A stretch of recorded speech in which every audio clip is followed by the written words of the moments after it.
Hoosier Surveyor Podcast, brought to you by the Indiana Society of Professional Land Surveyors.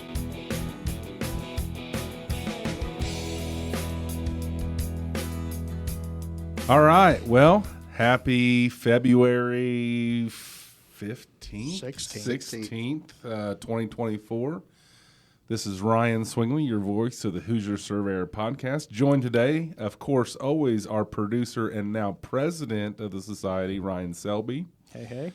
Today we are graced for the first time, I think, on the podcast. You've never been on a remote session or anything.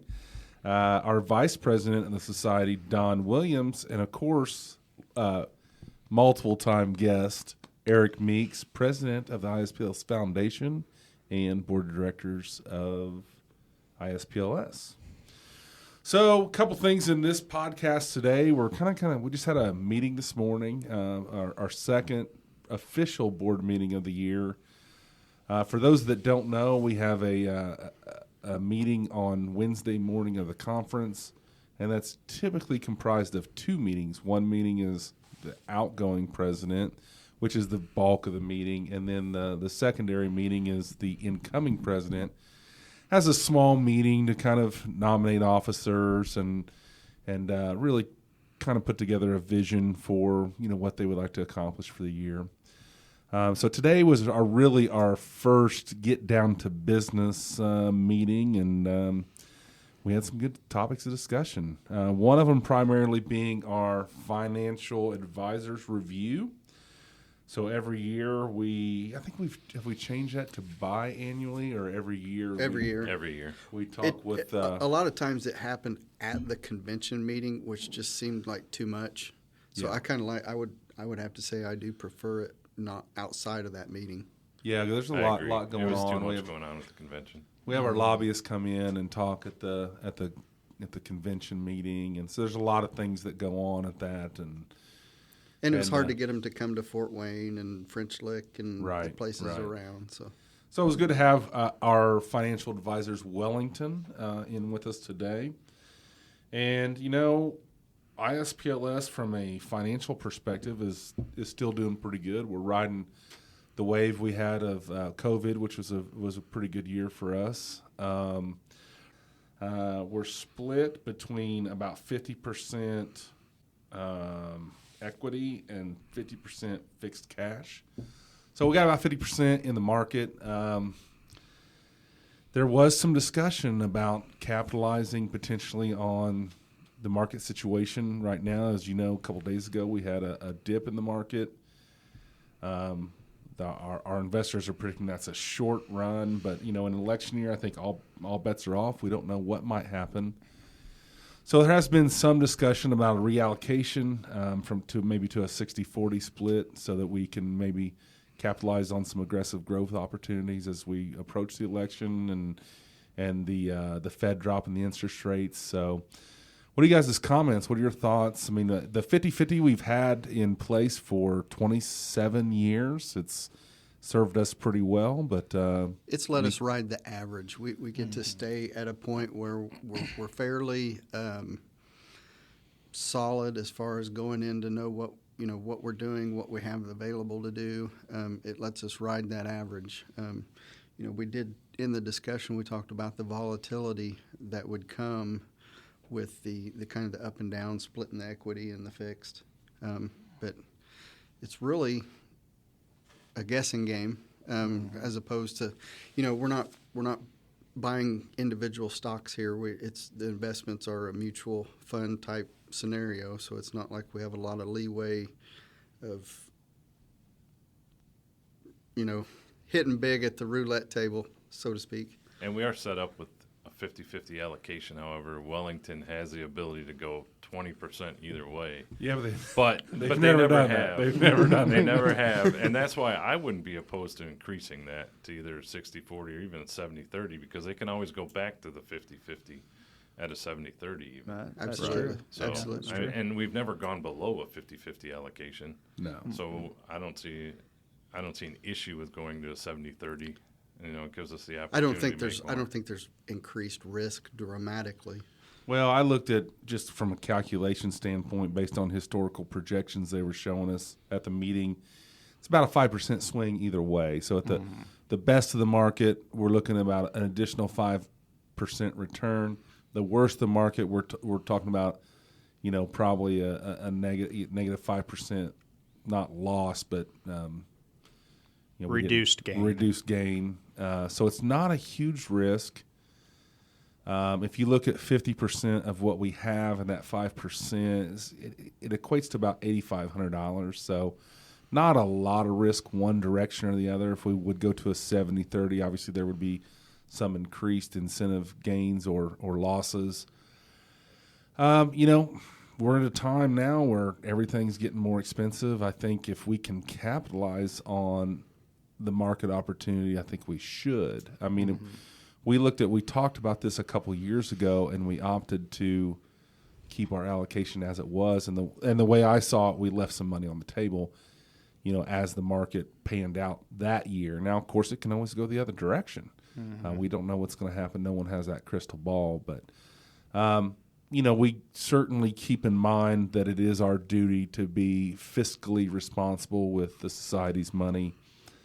But so we need to weigh out every option here and look at what we're going to do. But it could be some increase in allocation, depending on what we see as the best opportunity for us at the time.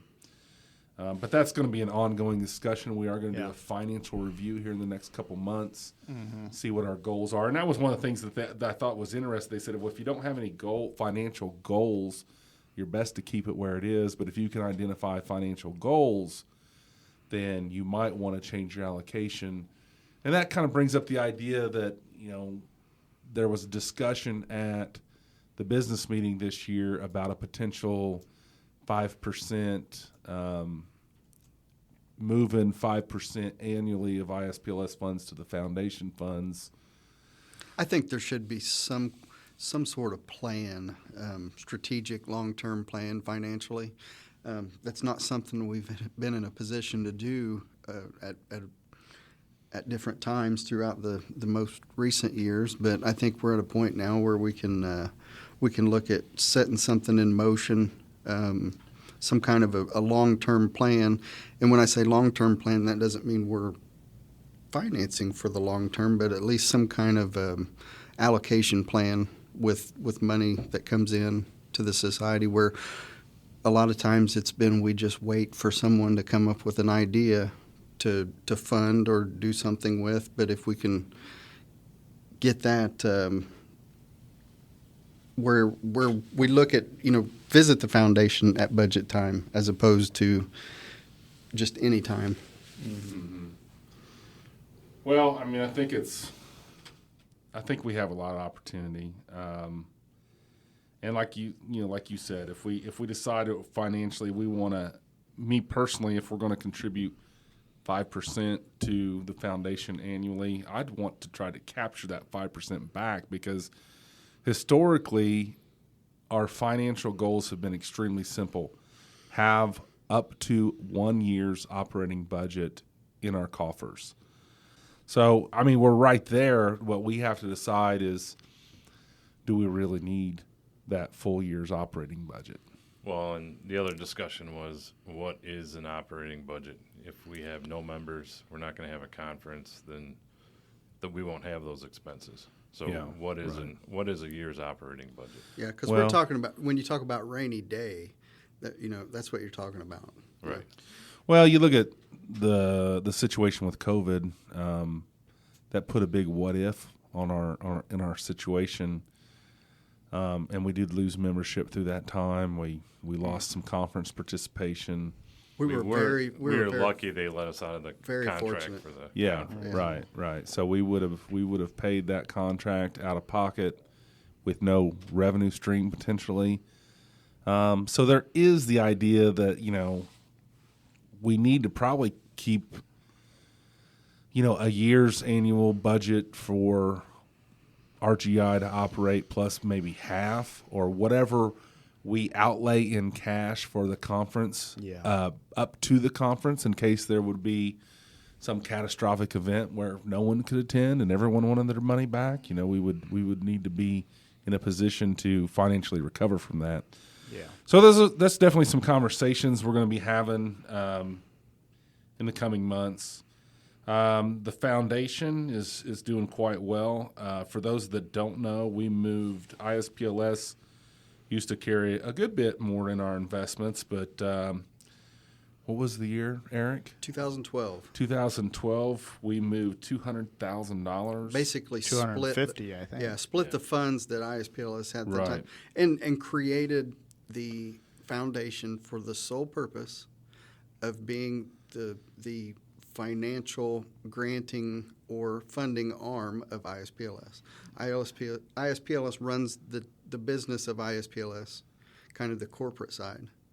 When it comes to those in the community looking for grants, looking for money that ISPLS could do with projects, at that time, the ISPLS board said, we need a separate board to handle that. We don't want to mix that in with what the structure is with ISPLS. So that's how the foundation was created. Can you give us some examples of what they funded over the years? Most recently, we did the digitizing of the railroad maps. Before that, we did through Clayton Hogston, did the digitizing of the complete set of federal and state notes for the public land survey system, which was absolutely monumental. Yeah, where can people access that information? There's a link on the ISPLS website that will take you to a ArcGIS map, which is totally clickable on a GIS platform. You go in, find your section, click on it, and it gives you a link to all those notes and plats. And throughout the years, any kind of request for equipment funds for Vincennes University, funding state or student participation in NSPS through Cincinnati State. All you think of any time that there was money kind of contemplated or asked of ISPLS, those requests came through the foundation. Yeah, so also scholarships. How much do we pay out annually in scholarships? Is it 8,000, 9,000? Yeah. Structured. I think it's 8 maybe. That sounds familiar. And there's even more. We've got the McIntyre endowment through Purdue. Mm-hmm. That's not included in what that's totally funded at the Purdue level. So that doesn't count toward what money that the foundation gives out. But we've got the Peggy Archer Scholarship. Mm-hmm. We've got the Benchmark Scholarship.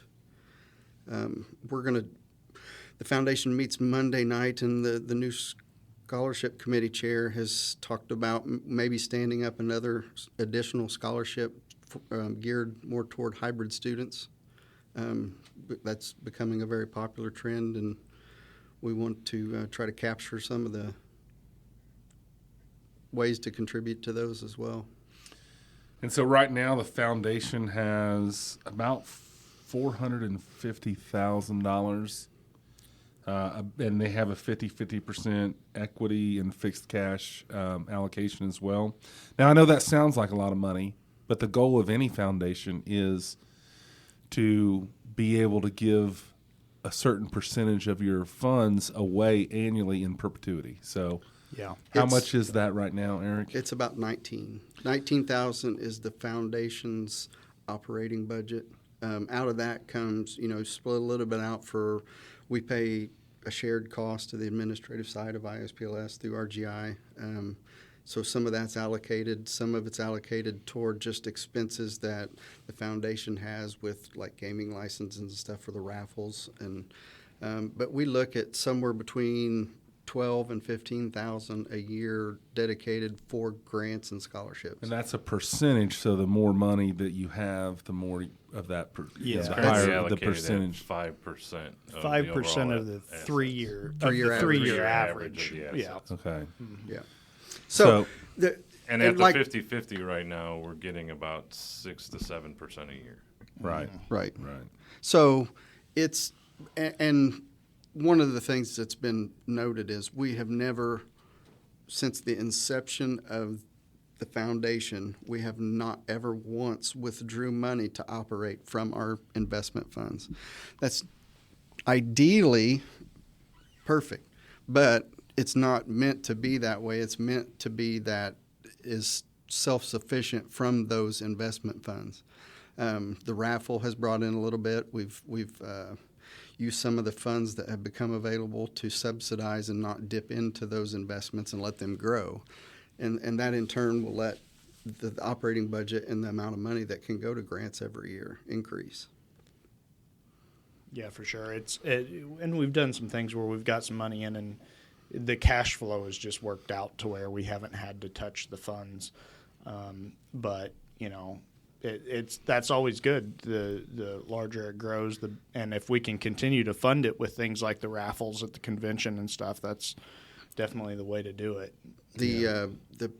Another key item that's worth mentioning is the MOUs, or memorandum of understanding, with the chapters. The 3 participating chapters across ISPLS has really helped out. Yeah. Having that pool of assets as they come in, we allocate those to help with the grants and things, and it doesn't necessarily, we don't have to draw down from the overall pool of money in those investments that helps the foundation run. So I don't see that always being the case, and I think it was kind of foreshadowed that, at some point the foundation's going to be funding itself based on those funds.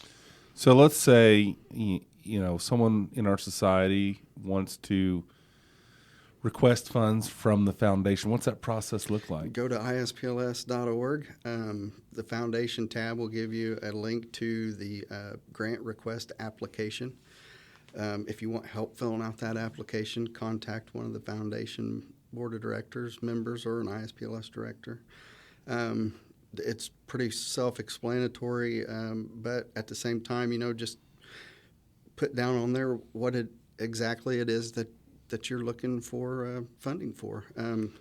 Those come in. One of the things is we do like the formal process of getting that grant request in, not just a phone call and saying, "Hey, give me money. Throw some cash." We want to kind of dive into it a little bit, and I think that application answers a lot of the questions that directors are going to have when reviewing the foundation a grant request. So that's one of the purposes of the formal application.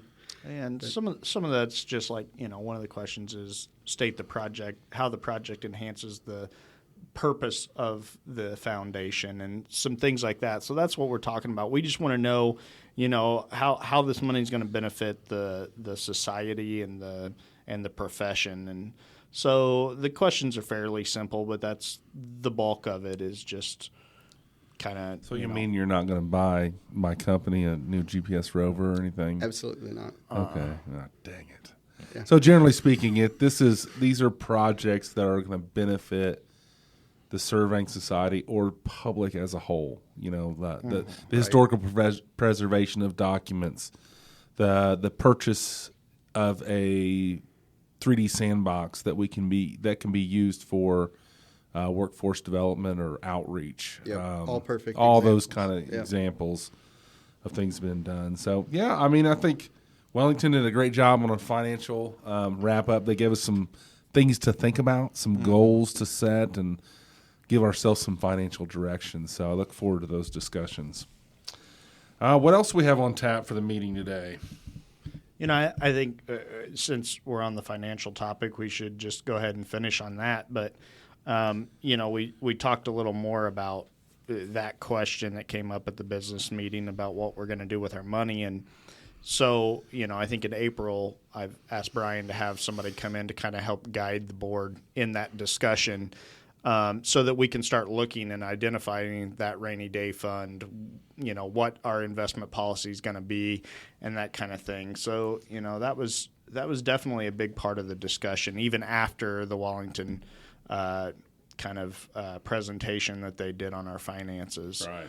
So kind of a goal setting for financial goals, Mm-hmm. which I love. You guys know how I love goal setting sessions. So.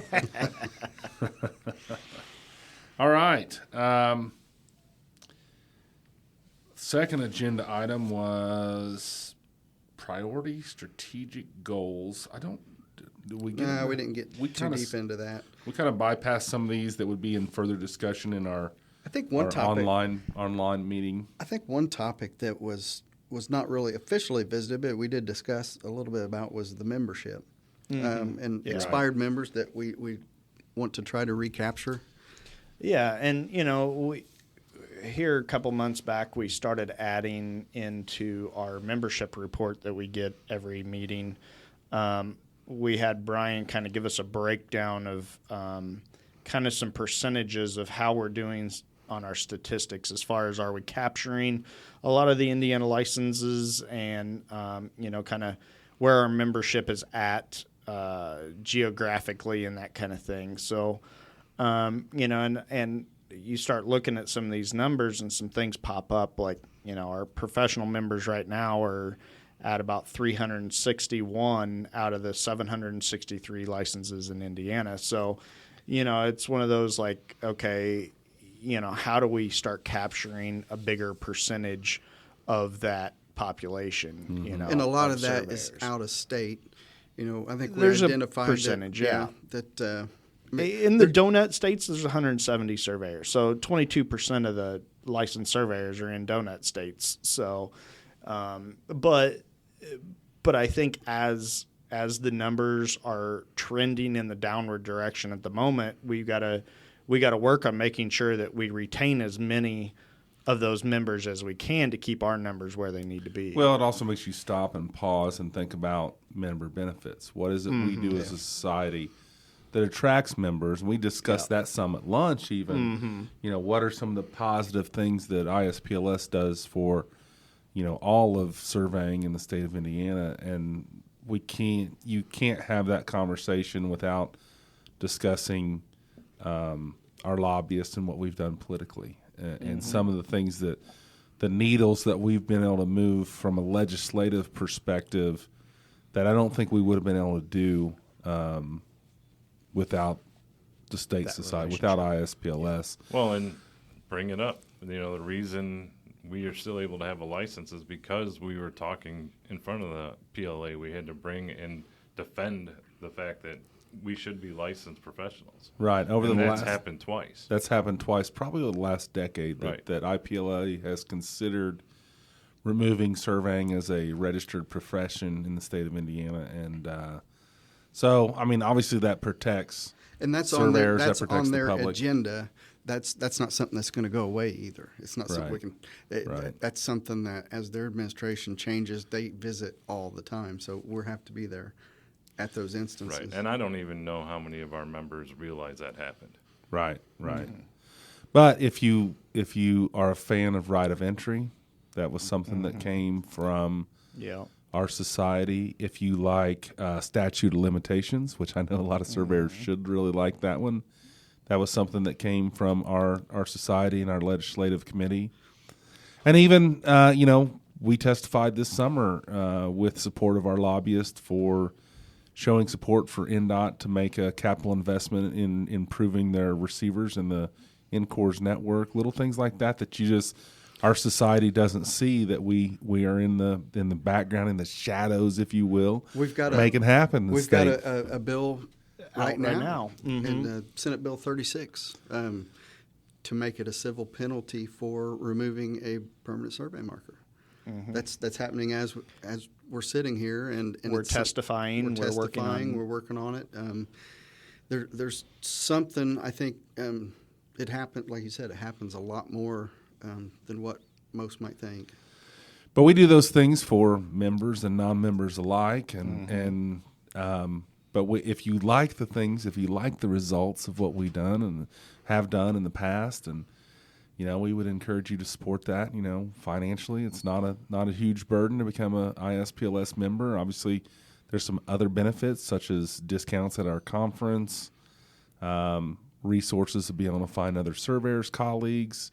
We maintain a list of firm members or firm cap numbers, I believe, on our website. So if you're in workforce development, if you're presenting at schools, we have a lot of resources there for you to share. So, I think we all, member and non-member alike, we all have similar goals. if you've had a problem in the past with ISPLS, hey, give me a call. I'd love to hear it. I'd love to talk about it. I'd love to talk about how we can mitigate that in the future and how we can welcome you back in society with open arms. So I think it was a good discussion. I mean, we're only capturing about 55% of licensed surveyors in the state of Indiana, which is not terrible. But I think those numbers can be better. So Yeah, I'd like to see them increase. we need to figure out what non-member engagement might look like and how we can encourage people to get more involved. So. And unfortunately, we're a small, diminishing community, and we need to stick together, and we need to band together, and we need everybody to help out. For sure. I think over time, those issues will maybe self-correct, I hope. I agree. And the stuff that Rodney's doing with workforce development, with the help of a lot of others behind him as well, but the workforce development's been phenomenal. We're averaging. I know the first year we were well over 30 events attended by ISPLS as a showing at whether it's the School Counselors Association convention or just getting the word out, which is more than that has probably happened in the last 10 years. Well, and that's why I say yeah. we're currently trending down. But I'm hopeful that these efforts that over the last couple of years we've been seeing such an just surge of efforts in this realm of the workforce development and outreach, and it's a slow moving creature. Right. That we may not see those fruits for a few years, but hopefully these efforts will pay off in the future, and we'll start seeing that trend turn. It may be about 10 years. Mm-hmm. But in the meantime, we need everybody's help to get involved. For sure. I think at one time one of the surveying programs in the state was down to 8 students, and now it's at 60. So just that in itself is pointing that a little bit of effort may go a long way. And at the onset, I said 10 years. 10 years until you really start seeing all those returns come back on some of those investments that ISPLS has made, and I think we're seeing some of those already. Mm-hmm. How about a save the date? Yeah, that's what I was getting ready to transition to, and I'm going to let you take the wheel on that then. Well, I don't know. It's going to be a fun time. Well, I mean, so for those that don't know, every president that has served the society is automatically a member of the past president's council. Mm-hmm. And we've always struggled with some things to do. We don't get a lot of charges from, the existing administration, and so we kind of took, I'll give Vince Barr some credit. Vince gets all the credit. He gets 100% of the credit. Absolutely. The Surveying Olympics. August 31st, save the date, August 31st at Brown County State Park. There's going to be, the final details are still being worked out. Now, is this going to be annually or just every 4 years like a normal Olympics? I would love to see it annually. I would too. I would too. I think this will be it's something that was here in the past and was kind of missed. Mm-hmm. We don't have a lot of social events, and this is going to be a 100% social event for ISPLS and family friendly. Mm-hmm. Picnic, barbecue, come and just watch, come into the park, just hang out, stop by for 10 minutes. But we'd really like you to participate in the games. Mm-hmm. It'll be we're calling it it's dubbed the Survey Olympics because we'll have some surveying activities that will be individuals, teams, and student teams participated in for bragging rights and maybe a little trophy here or there. But it's good. I think it'll be fun. I think it's something that's missed. I think it's something that's going to bring everybody back into the spirit of surveying at its core. Right. And I'd look forward to it. As a society, we should, strive to be a band of brothers and sisters, and we need a little bit more social activity to do that. We have, way more in common than we do not in common, so we need to celebrate that as much as possible. Yep.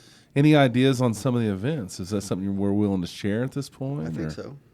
Okay, give us a handful. Well, there'll be an angle guess, stiff leg tripod, 4-post instrument. Well, I don't know. We'll see. And then Still to come on that. I think we've got a couple of those in storage that can be used.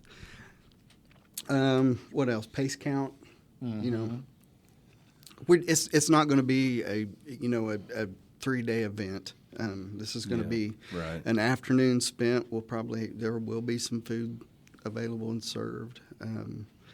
Think of August cookout kind of food, chips, potato chips, and things like that. But hot dogs, hamburgers, maybe. We're still working out those details, so we haven't set the menu just yet. Possibly some barbecue if we can get Ryan to cook. Swingley, not Selby. You don't want Selby to cook. I'm getting a little rusty. So. But we do have the pavilion reserved. It correct? is. Yes. It's going to be at the lower shelter. If you're familiar with Brown County State Park, At the north entrance. the north entrance. As soon as you go through the double covered bridge, it's the big open field there, kind of behind the pool, the outdoor pool.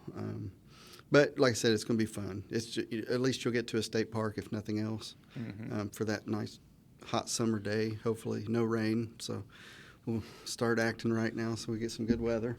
That segues us well into the ISPLS Convention review, because Gary held the Surveyor in Jeopardy class, which I got to admit was probably one of the funnest It was rather entertaining. CEUs that I've ever gotten. yes. And our team won, Ryan. So, but that was a very, very good time. So, what did you guys think of the conference this year? I thought it was great. The classes were just phenomenal. Everything from Gary's Surveyor in Jeopardy all the way through I thought the speakers were great this year, for sure. New venue. It was. We were in Central Indiana. New venue, and not only a new venue to us, but it was also fairly new. Correct. So I mean, there was an energy with that. And I've experienced a couple of new venues over the years, and there's always a little bit of growing pains that come with figuring out somewhere new. I mean, when we were at Marriott East for 10 years, we were on autopilot. I bet you parked in the same parking space every year. Aside from the years they were under construction, the years where they were under construction was kind of brutal. But, the latter years, we had it all figured out. We had it down. And, when we moved to French Lick, there was some growing pains there. There were some issues that happened there. Fort Wayne, for the most part, has been pretty uneventful as far as issues. It's a nice big venue, and I think their staff is very helpful in Fort Wayne.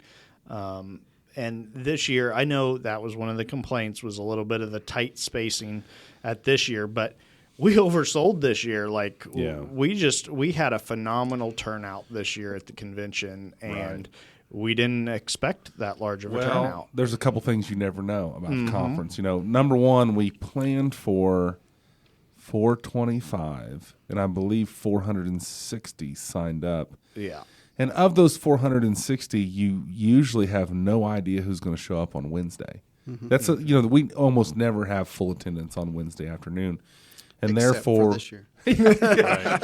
Well, and so what we normally do is we only have 2 sessions, and we keep the rooms. We don't rent the whole space out for the Wednesday afternoon. That obviously saves us a little bit of money. But this year we did have a lot of people show up, and it was crowded. I mean, the room I was in, the Gary Kent in Jeopardy, I don't recall us having anyone spilled out in the hall.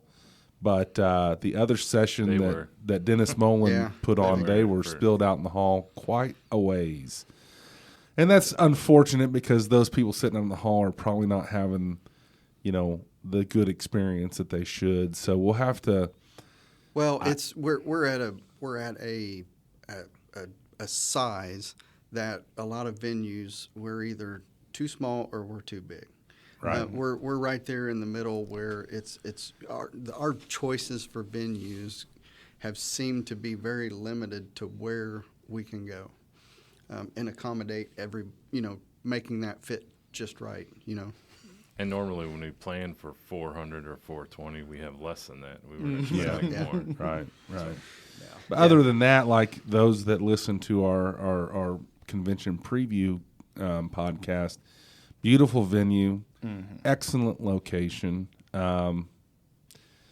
Food I thought was pretty good, and I can be kind of a food critic, so I thought things were pretty decent. I liked everything about it. I think that they were spaced out well. I didn't really care for the way the vendors in the lunchroom were kind of spread out along the wall. I probably would have preferred they kind of be over in one area, because you tend to kind of gravitate towards your one vendor, and then you don't get as maybe pay attention to the others as much as you should. So that'd be one thing I would probably change if we did that venue. I think, didn't they do that at Fort Wayne? They kind of sectioned off one end of the. Yeah, correct. Yeah. So I'd like to probably duplicate something similar to that. Would be and I ideal. think some of that floor plan changed there at the last minute when we started getting the numbers at the very end. I think we had to adjust the floor plan a little bit. I think that's also why some of the booths ended up in the hallway. I think that was a change because we needed more seating in the dining room for the guests. Yeah. So and there's always some downside to, we had a block of rooms, but obviously other people had to spill into other hotels in the area. So in the evening, when things are done, it didn't feel as close as it did. Like, one thing I love about French Lick was, especially back in the day when we had it at French Lick, there was nothing to do there. So you were a captive audience when you were staying at French Lick. Now, the last time we had it, a little bit more options than French Lick today, but a lot of options around the venue we had this year. So it didn't make it as intimate of a bar situation as we normally would have. And so there's just some things that you don't always think about when you're choosing a venue that we'll have to consider. Well, and I think consistency.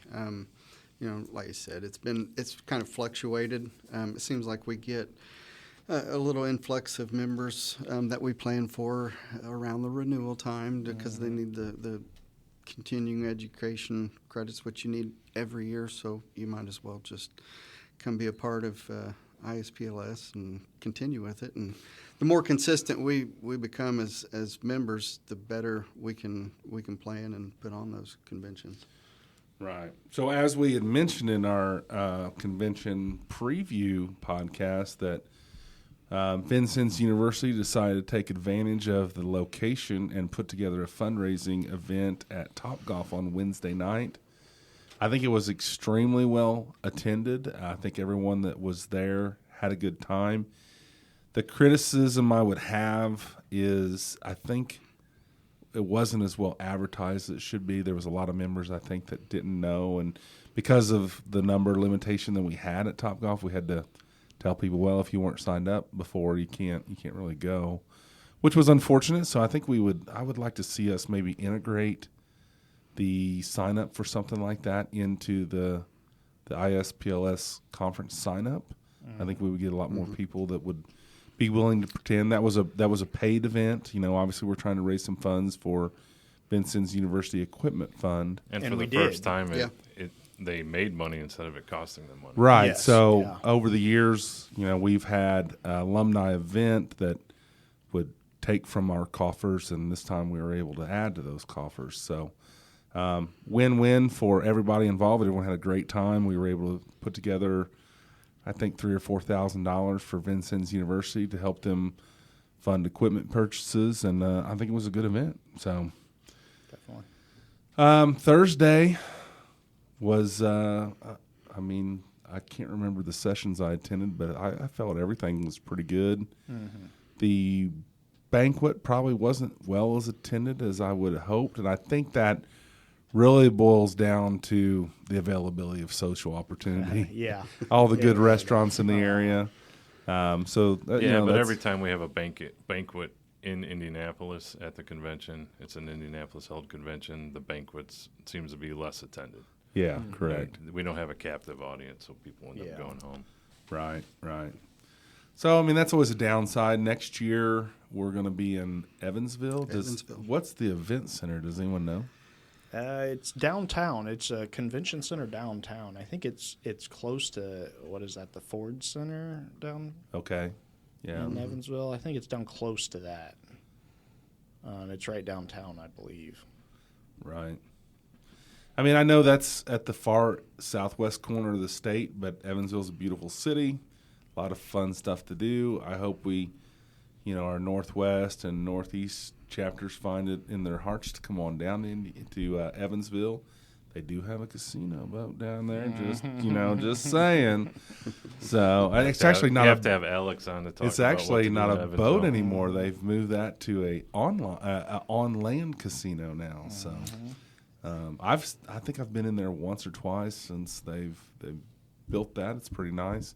They don't have a poker room as the last time I was there, which is disappointment to me, but.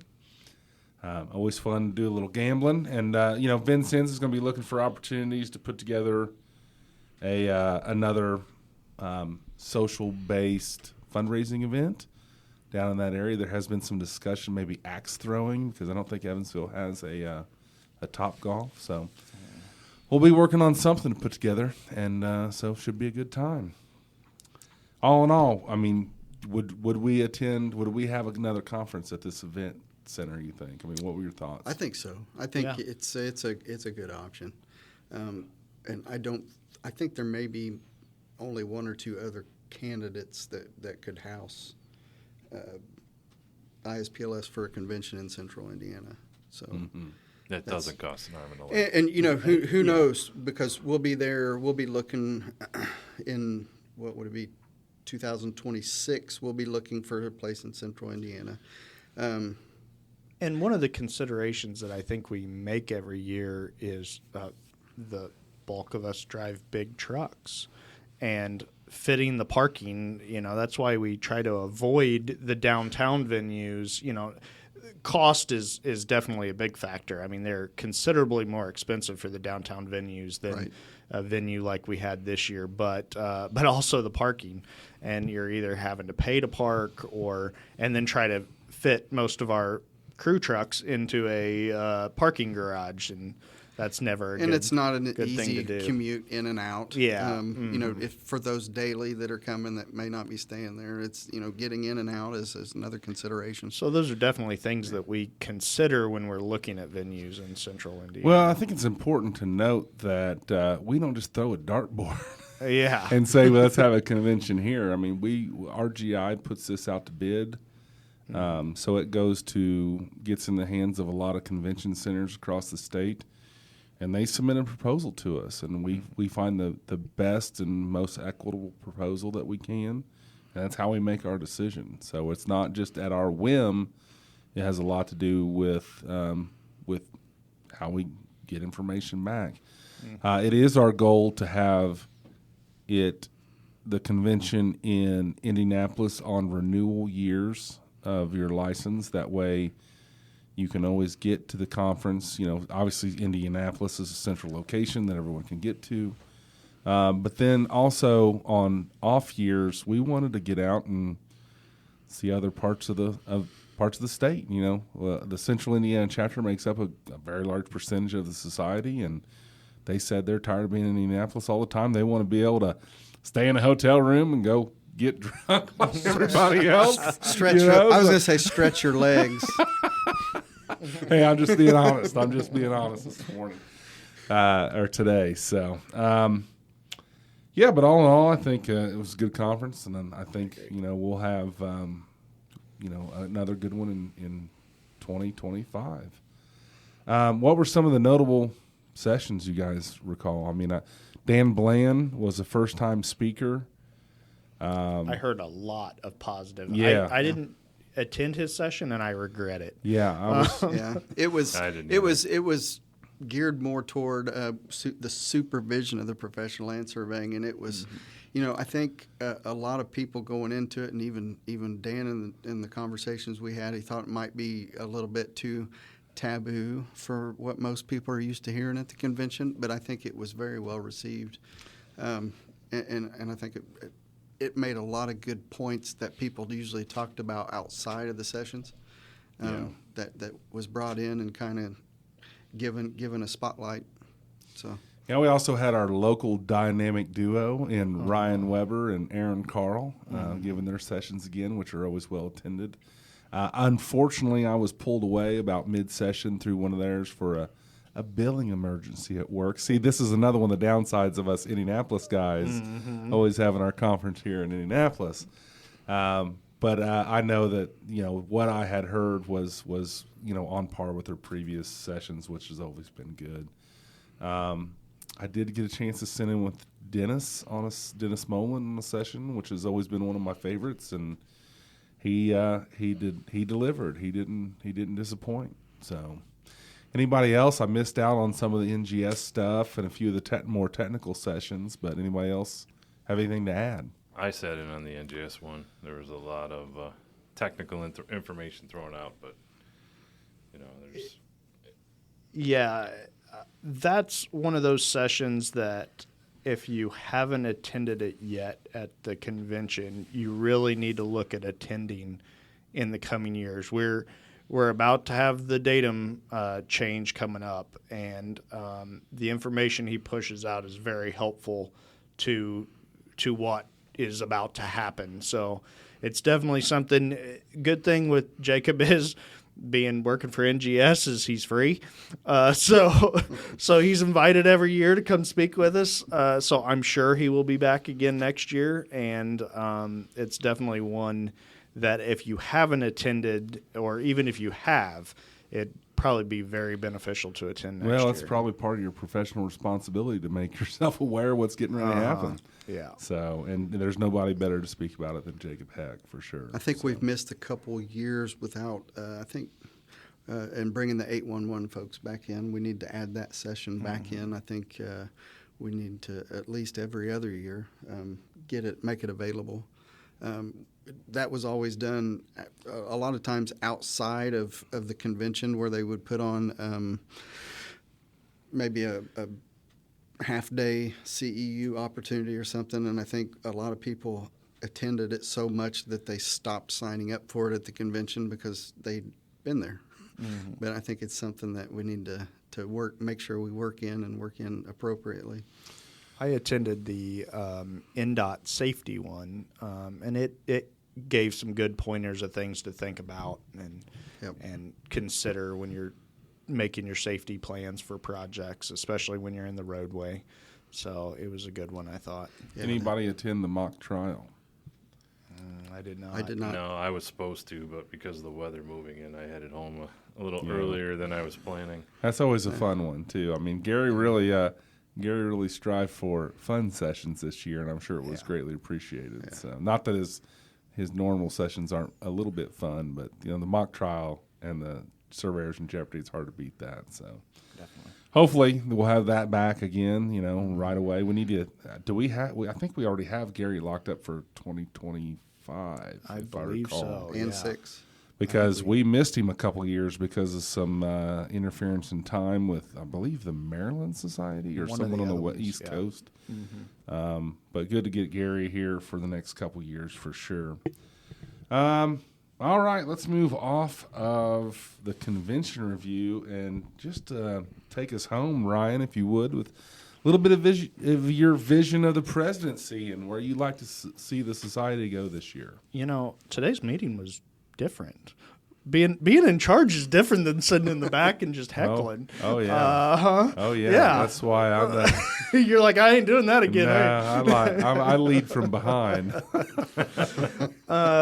It was different, but no, it's good. But I spoke about it a little bit at the end of the last preview for the convention episode, but just volunteerism is going to be a big thing this year that I want to focus on. And we need to work as a board to kind of push out what those volunteer opportunities are for you to get involved with. So, those are some things we're going to look at. We had a full slate today, so we didn't get into a bunch of those today. But that's something that in the coming months, keep an eye out in the email blasts. I'm sure we'll talk about it more on here, but there will be opportunities. Workforce Development's got a full slate already going, and it's just going to continue to grow this year, and they will need people to help. So that's definitely a big one. I think the Survey Olympics is going to be a great opportunity to get involvement from the society and from our technicians. I mean, that was one of my goals, is to increase that involvement with the technicians, and this is an opportunity for the firms out there and anyone really to gather some of those younger guys and bring them to a fun event, get them out, get them introduced to some of us, and then hopefully that will spill into chapter meetings and different events that the society's putting on. We got the young surveyors. We're going to look to try to get them going a little bit more this year. We'll probably see some more happening with that this year, but that's something I want to see kind of get started. And again, just be more opportunities for the younger generation to get involved. I mean, I think we're doing decent with our professional membership or our active activity from our professional members. But, as we spoke earlier, I'd like to see more professional members in the society. But then, getting those younger ones involved will hopefully lead to professional members in the future being involved. So those are kind of the big points for this year. So, and my president's message is going to be coming out in the Hoosier Surveyor, and it kind of outlines all that as well. Sure. So, Yep. Well, I mean, this is our first podcast for 2024. What are we going to do this year? We need to find some people to interview. I really enjoy the getting to know a surveyor, kind of their life story scenario. I really like those. Obviously, we're going to try to do a recap of every board meeting, because the ultimate goal of this podcast was to create a secondary or tertiary avenue of communication with our society. Obviously, we've got email blast, the Hoosier Surveyor magazine itself, and then obviously the Hoosier Surveyor podcast. So we hope that this becomes your preferred delivery method of information about the society. But there's only so much we can cover here. But if you have suggestions, feel free to look us up and email myself or Ryan Selby, and we will we'll definitely consider putting it on the on our podcast agenda. And we could always use help with the podcast as well, as far as if you're out there listening and you think the audio sucks, or you're one of those kind of guys that likes doing that kind of stuff and you want to help out. I don't know a ton about this, but I've learned enough to at least get us going. But I'm willing to pass off some of that, especially with the 10-month-old at home. About a 1 hour training session, you can bring them up to speed. Yeah, I've heard worse professional podcasts. So, well, that's good. That's good to hear. So, and for those that, one of the things we failed to mention about the Surveying Olympics is we did set up a email address for that. Oh yes, so you can email Olympics@ispls.org. Olympics@ispls.org. Email us your suggestions, your comments, concerns, anything that we might need to know to make this a successful event. Please let us know. If you want to volunteer, if you want to bring a piece of equipment to use in one of the events, if you got chains, if you got chaining pins, if you've got anything, obviously ISPLS and the Historic Society as well has certain things that we're going to use, but it would never hurt to have more. And we're going to tap Hoosier Hills chapter for some of the moderators for some of the events, or judges, so to speak, but we can always use more hands. Don, anything in closing? Your first podcast. Have you ever been on a podcast in general ever? Never. God, this is it was good to have you. First time. Yeah. Normally, I'm racing to get home. Oh, and naturally, you picked the one with the snow going on outside. It'll be melted by the time we get out, right? Yeah, it'll be melted. It's good that there's no windows in this room. Right. Yeah. He would have left 15 minutes ago. No, but thanks for having me. It's it is fun. Yeah, absolutely. Well, next time we'll bring the bottle of whiskey back. It's just we're too early in the afternoon for that, I guess. But well, with that, this is your host Ryan Swingley. with your producer, Ryan Selby, guests Don Williams and Eric Meeks, saying, I got a new tagline. I got it written down. I don't know if you guys have noticed, but must not be that great. I had ChatGPT write this one, so it may or may not be good. But I don't. If those are the listeners that have been paying attention, I usually try to end the podcast with a tagline. Hopefully, one will stick and it will be our permanent tagline. But this is ISPLS saying we are exploring boundaries of knowledge, one survey at a time. Have a great week. Thank you for listening to the Hoosier Surveyor Podcast, brought to you by the Indiana Society of Professional Land Surveyors. For more information about the society, please visit ISPLS.org, or if you are new to the profession, you can find helpful resources at futureindianasurveyor.com.